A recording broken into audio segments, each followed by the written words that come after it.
وصحبه وسلم تسليما كثيرا كثيرا. فما بعد, my brothers and sisters, as we are on this Battle of Tabuk, all the lessons from it.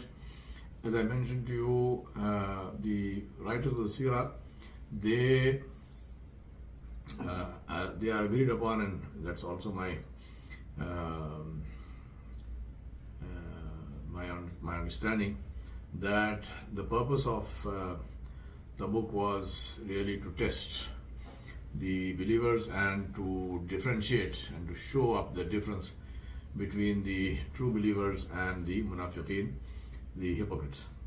Now, one of the very famous and very important incidents of this battle is what is called the Hadith of Ka'b bin Malik radiallahu anhu, which brings several points to the fore, and I think it's worth spending some time and thinking about it and reflecting on how these also affect us. Now, the hadith is narrated by Ka'b bin Malik, who narrated it to his son Ibn Ka'b, and we have it from him. The couple of lines about Ka'b bin Malik radiallahu anhu. Ka'b bin Malik radiallahu anhu is one of the greatest of the Sahaba of the Ansar. He was among those who participated in the Baytul Aqaba, the first bayah, the first agreement that Rasulullah had with the people of Medina in Mina, based on which then he migrated to Medina.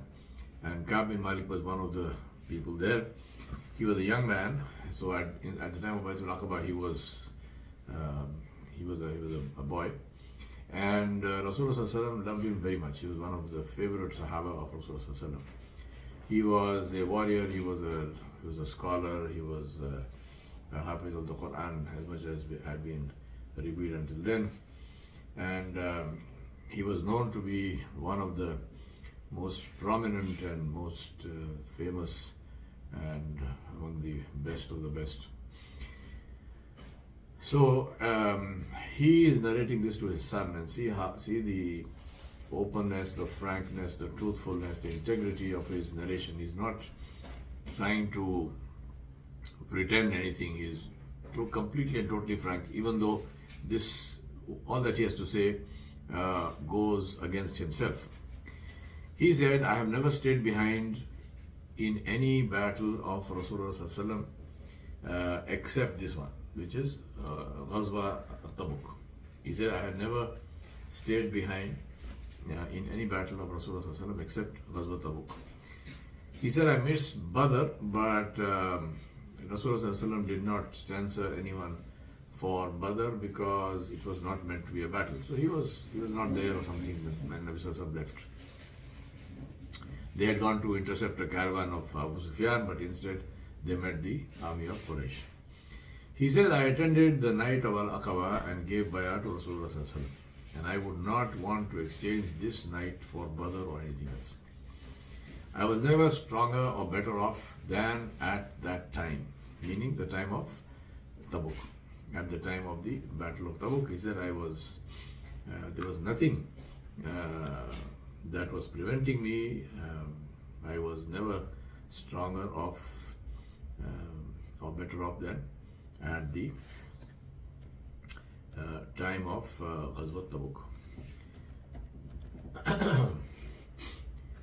He said, I never owned 2 riding camels before then, meaning at that time he had 2 riding camels, not just one. Rasulullah would never send out an army to fight an enemy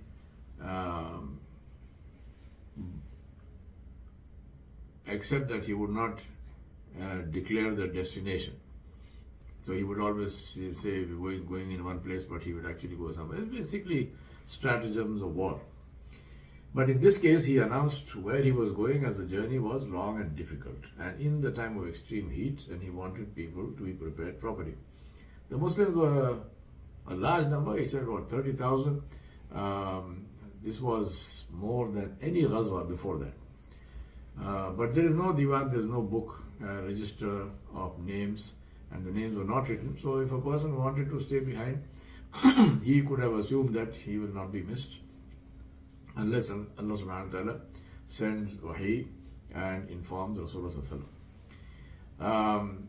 Also, Rasulullah sallallahu alaihi wasallam went into that battle when the dates were ripe, fruits were ripe, and it was time for harvest, and the shade was alluring. So you have to actually go inside a date garden to know the meaning of shade, to know the meaning of thick growth. I went once in a date garden on the old road which goes past Badr between Medina and Makkah, and I couldn't believe my eyes because it was like being inside a building, literally. The shade was so thick that you could not even see a speck of the sky. It was like being under a roof. Rasulullah and the Muslims, and this hadith continues, I quote, Rasulullah and the Muslims started to prepare, and I also started to prepare, but would retire without accomplishing anything. So, procrastination. He said that I told myself, my nafs, that I could do it, but I didn't.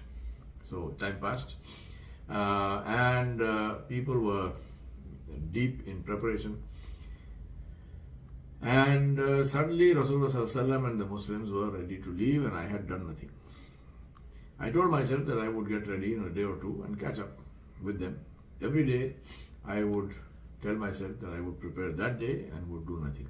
Eventually, I did nothing, and the army was gone. And I was still thinking about setting out and catching up with them, and I wish I had. But that was not destined for me. When the army left, I went out and I met people and so on. And it grieved me that the only men I met were the hypocrites. The only people who stayed back were the people who were known to be hypocrites, or the ones who had been excused by Rasulullah for their weakness. So these are people who were very, very poor, and Allah subhanahu wa ta'ala said they went back with tears in their eyes and so on because they could not get a riding animal to go. So just this. Now Rasulullah did not remember me until he reached Tabuk. Then in a gathering, Rasulullah asked, "What did Ka'b do? Where is Ka'b?" A man from Banu Salama, Ka'b bin Malik Radhiyallahu own clan, he said, "Ya Rasulullah, he was detained by his two cloaks and by looking at his cloaks." So this is his own tribesman blaming him and speaking ill about him. Mu'adh bin Jabal Radhiyallahu, on the other hand, who was not from his tribe, he said, "What a bad thing you have said." He said to the other man, "What a bad thing you have said." He said, "Wallahi, Ya Rasulullah, I do not know about Ka'b anything other than good. We know nothing about him other than good." Rasulullah was silent, meaning that he approved of what was said.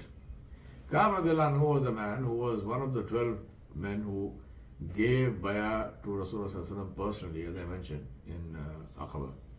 He was with Rasulullah in Uhud, in Khandaq, in Hudaybiyah, in Makkah, in Hunayn. But this one time he missed being there, and so he exposed himself to accusations. Mu'adh bin Jabal Radhiyallahu anhu supported him, and Rasulullah remained silent. Then Sayyidina Ka'b continues Radhiyallahu anhu, and then when I heard the news that Rasulullah was on his way back, I was very anxious, and I thought I should try to make some kind of excuse and make up a story.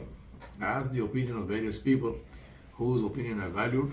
Then when Rasulullah was near, all these doubts left my mind, and I thought that if I lied, I would never get out of this trouble.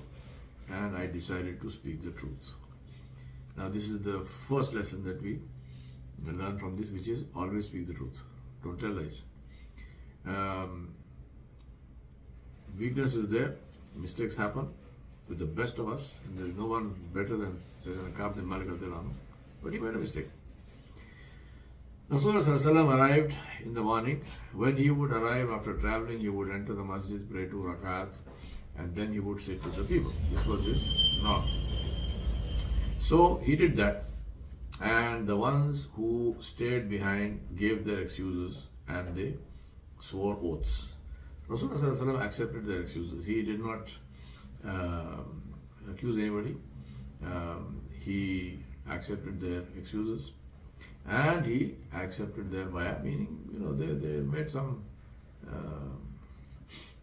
they made some excuse and Nabi Sallallahu Alaihi Wasallam accepted it. And he asked Allah Subhanahu wa Ta'ala to forgive them. He left what was in their hearts to Allah. So even though he may have known that some of them were lying, he didn't call them out. He said, okay. Sayyidina Ka'b says, I came to Rasulullah Sallallahu Alaihi Wasallam. I gave him salam. He did not reply to the salam. He did not say walaikum salam. But he smiled at me, but it was a smile of one who is angry. So, it's like he's smiling because he likes the person, he loves him, but it's like saying, I didn't expect you to do this. He said to Sayyidina Ka'b says, radiallahu anhu, he says, he told me, come here. I walked to him and sat down. He asked me, why did you stay behind? Didn't you buy your mount? I said, yes, in the name of Allah. If I sat with someone else from the people of dunya, I would have assumed that I would be able to escape. Now he's saying to himself, this is what he's saying. Nabi Sallallahu Alaihi Wasallam asked him, did you not buy your mount? He said, yes. Now he's saying, on reflection, he says, in the name of Allah, if I sat with someone else, anyone else, other than the Rasulullah from the people of dunya, I would have assumed that I would be able to escape his anger with an excuse. And I have the ability to argue and convince. He said, I can argue and convince. He was one of the Ka'b bin Malik radiallahu anhu was one of the most famous poets of Medina. So he was a literate man, and he was very famous. The 3 poets of Medina were Ka'b bin Malik, Abdullah bin Rawaha, and Hassan bin Thabit radiallahu anhu. So Ka'b bin Malik was one of the poets. He is a very, very capable man. So he says, I can talk myself out of any situation. So he says to Nabi Sallallahu Alaihi Wasallam, he says, Ya Rasulullah, if I was with people, I would have done this. But I know that in your case, this will not work, and that only if I speak the truth to you, maybe in it will be forgiveness of Allah for me. I have no excuse. I was never stronger or more able to go out, but I stayed behind. Rasulullah Sallallahu Alaihi Wasallam said, this man has spoken the truth. So leave until Allah judges in your situation. So he told him, you could go, Allah will judge in your situation. Ka'b bin Malik says, I left. He says, some of the men from my tribe, they followed me and they said, we don't know that you have ever committed a sin before this. He said, you are a good man. You never made any mistake before this. Why did you give an excuse like others? And the istighfar of Rasulullah would have been enough for you. Nabi Sallallahu Alaihi Wasallam would have prayed for your forgiveness, and that would be enough for you. They pressured me to the extent that I almost thought of going back and making an excuse to Rasulullah. But then I asked them, did anyone else say what I said? And did they get the same response? They said yes. Murara bin Rabi'a al-Amri and Hilal bin Umayyah al-Waqafi, they said what you said, and they got the same response, which is go and wait for Allah's decree. He says, they mentioned to me 2 righteous men, and so I decided that what I did was right, meaning in telling the truth. Rasulullah Sallallahu Alaihi Wasallam gave orders that no one must speak to us. Now this whole issue of boycott is an extremely, extremely powerful psychological punishment. So he says, people boycotted us and stayed away from us, and it was so bad until the land became a stranger to me. That carried on for 50 days. Imagine, this is not easy. 50 days, almost 2 months. My two companions just gave up and sat at home weeping. That is, these 2 Sahaba, Murara bin al-Rabi al-Amri and Hilal bin Umayyah al-Waqafi, they just locked themselves in their house and they would be constantly weeping. Ka'b bin Malik says, but I was the youngest and toughest, and so I would go out and I would pray in Jama'ah and go into the markets. But people ignored me and would not speak to me, which showed me the extent of obedience to Rasulullah. He said, I would go to Rasulullah in his majlis and would make salam and then would look at his lips to see if he responded. But he never responded. When I would be in salah, I would look at Rasulullah, but he would not look at me. But he would look at me when I was in salah and was looking down. One day I climbed the wall of Abu Qatada, who was my cousin and the most beloved person to me. I gave him salam and then asked him, Oh Abu Qatada, do you know me to be a person who loves Allah and His Messenger? He was silent. He didn't say anything. Ka'b bin Malik says, I asked him again and again, and on the third time he said, only Allah and His Messenger know best. So I walked away, my eyes brimming with tears. While I was walking around in the market, a man in Medina, a man from Jordan, asked people for me. When they pointed to me, he came to me and gave me a letter from the king of Ghassan. The king of Ghassan was a Christian Arab and hated Rasulullah and the Muslims. He wanted to raise an army and wanted to ask Heraclius' permission and support to attack Medina. But Heraclius stopped him as he knew that Rasulullah was the messenger of Allah and he didn't want a direct confrontation with him. The letter said, I have heard from your friend, I've heard that your friend, meaning Rasulullah, has forsaken you, and Allah has left you in a place where you are forsaken and are humiliated and are not taken care of. So come to us and we will take care of you. Now this is how the policy of divide and rule works. When I read this, I said, this is a trial from Allah. And I threw the letter in the fire. So in this lesson now, we see how the policy of divide and rule works, and we also see what should be done when somebody tries to divide us and make brother against brother. He says, then a messenger came to me after 40 days and said, Rasulullah has ordered you to stay away from your wife. I asked, should I divorce her? He said, no, just stay away from her. So I told her to go to her parents' home until Allah judges. Now again, here is a third lesson. When he was given this instruction that Rasulullah said, stay away from your wife, he didn't say why. He didn't ask why. He just asked the clarification. Stay away meaning divorce her, or stay away meaning anything else. Right? So obedience is also not asking unnecessary questions, not asking for justifications. The wife of Hilal bin Umayyah anhu, went to Rasulullah and she said, Ya Rasulullah, Hilal is a lost old man. Would you allow me to serve him?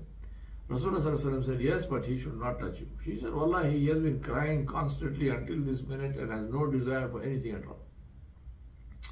Some of my family members asked me to make the same request to Rasulullah, but I refused. After another 10 days, when I had prayed Salatul Fajr on the roof of one of my houses, I heard someone calling me at the top of his voice, Oh, Ka'b bin Malik, rejoice. I immediately made sujood. I immediately fell into sajda. I knew that Allah subhanahu wa ta'ala must have asked Rasulullah to accept our tawbah. Two men came to tell me. One climbed the mountain and shouted, and another man came on horseback, but the sound was faster.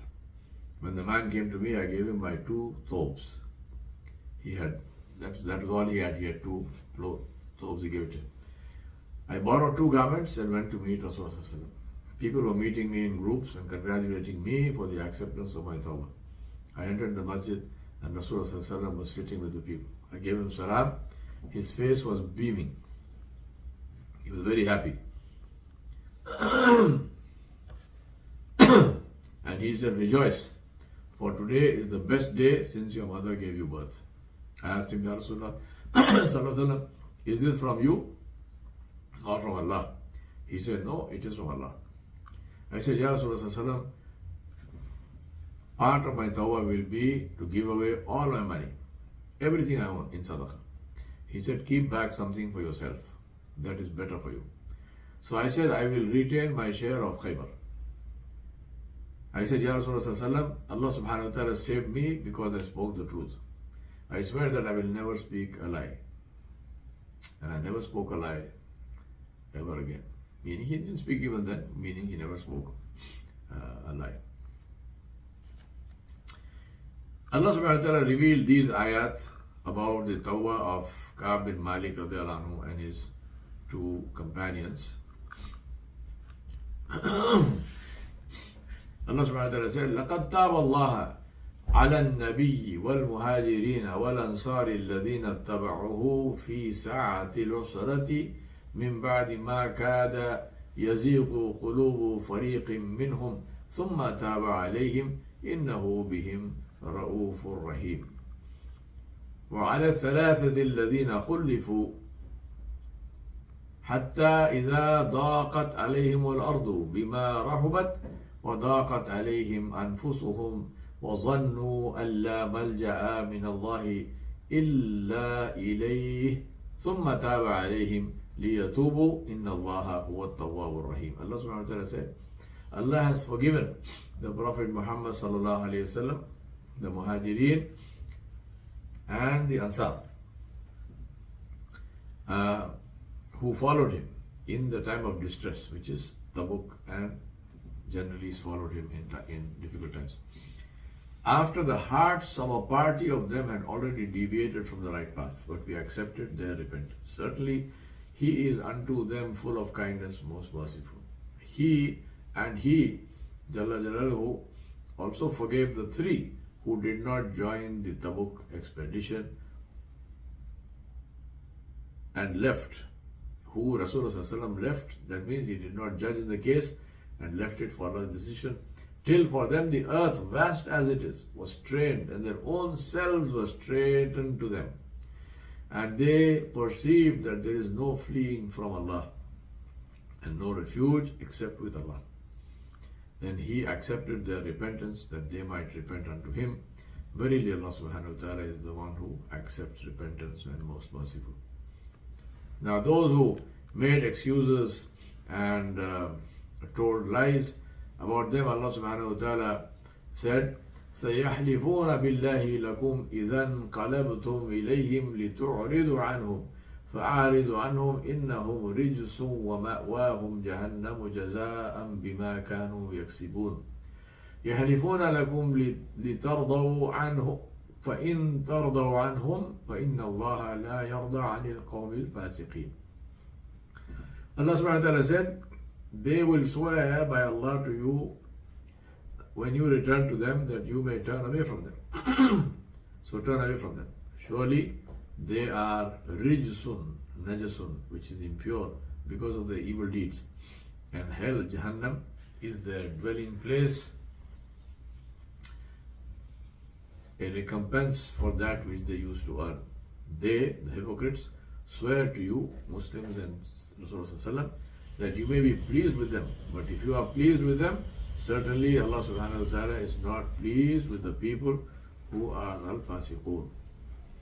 Ibn al-Qayyim al-Jawziyya rahmatullah said in Zad al-Ma'ad, one can speak about one's sins to teach lessons and to speak about the good you do as long as it does not make you proud. Hasten and take advantage of the doors of opportunity that come for good from Allah subhanahu wa ta'ala. If you refuse, then Allah subhanahu wa ta'ala may close and shut the doors of hidayah. General rule is you do not speak about your sins. What Allah subhanahu wa ta'ala said, what Allah subhanahu wa ta'ala has hidden, keep it hidden. Allah subhanahu wa ta'ala made it, had mercy on you. Allah did not expose you, so don't expose it for yourself.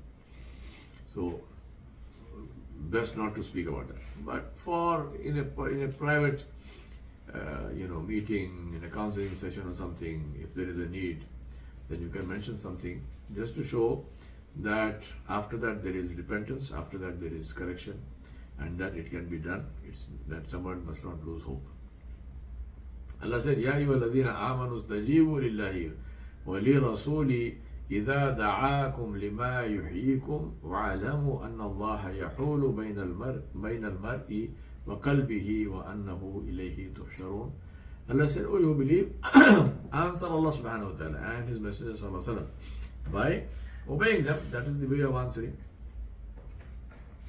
Answer Allah, so, oh, you who believe, answer Allah subhanahu wa ta'ala by obeying Him and His Messenger sallallahu alaihi wasallam when He calls you to that which gives you life.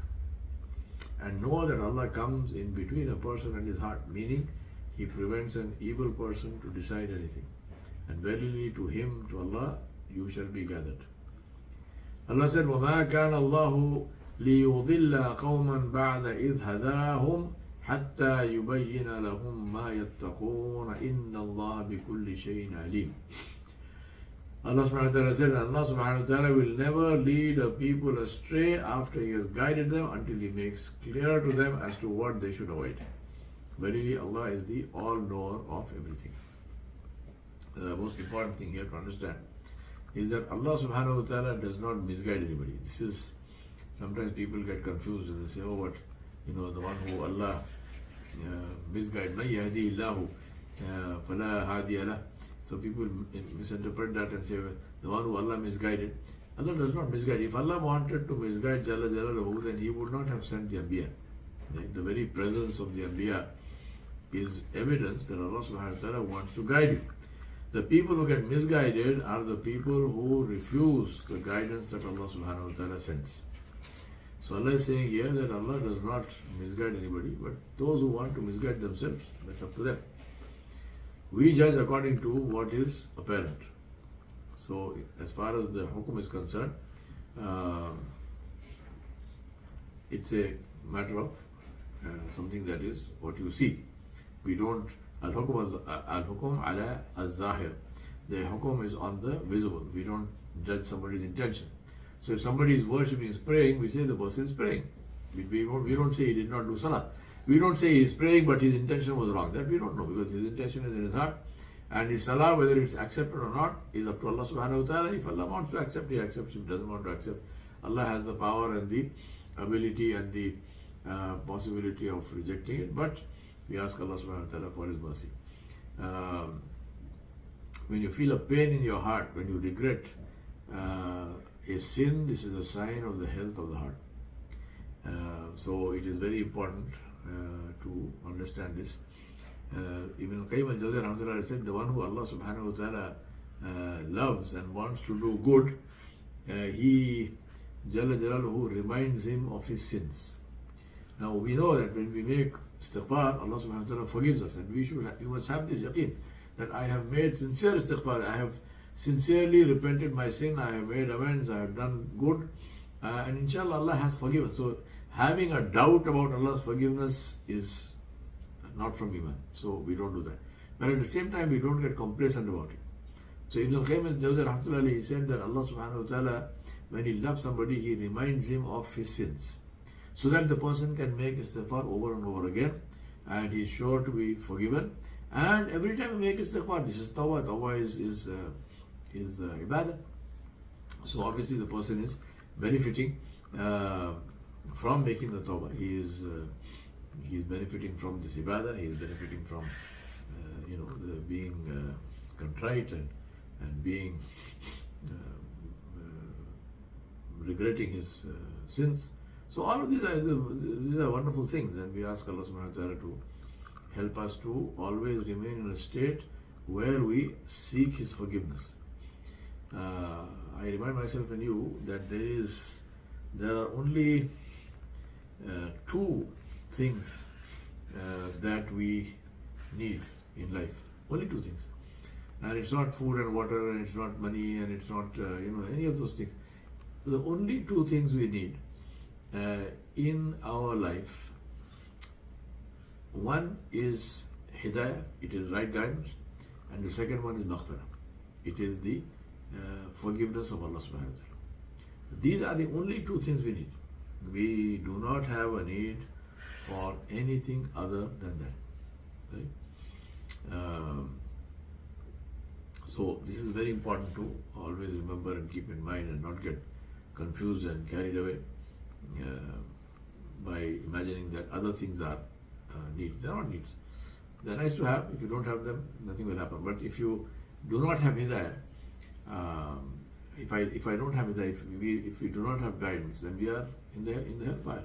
And if Allah does not forgive us, then again we are liable for punishment of Allah subhanahu wa ta'ala. So hidayah and maghfirah. And alhamdulillah, Allah subhanahu wa ta'ala has provided His hidayah through His kitab, Al-Quran Al-Kareem, and through Rasulullah sallallahu alaihi wasallam.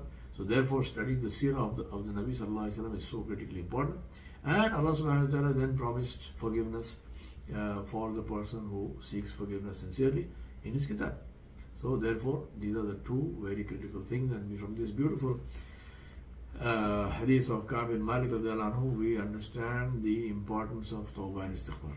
And we see how it helped him by being truthful, by accepting the mistake, not trying to make excuses, not running away, by accepting it, owning it, and Allah subhanahu wa ta'ala's mercy comes invariably.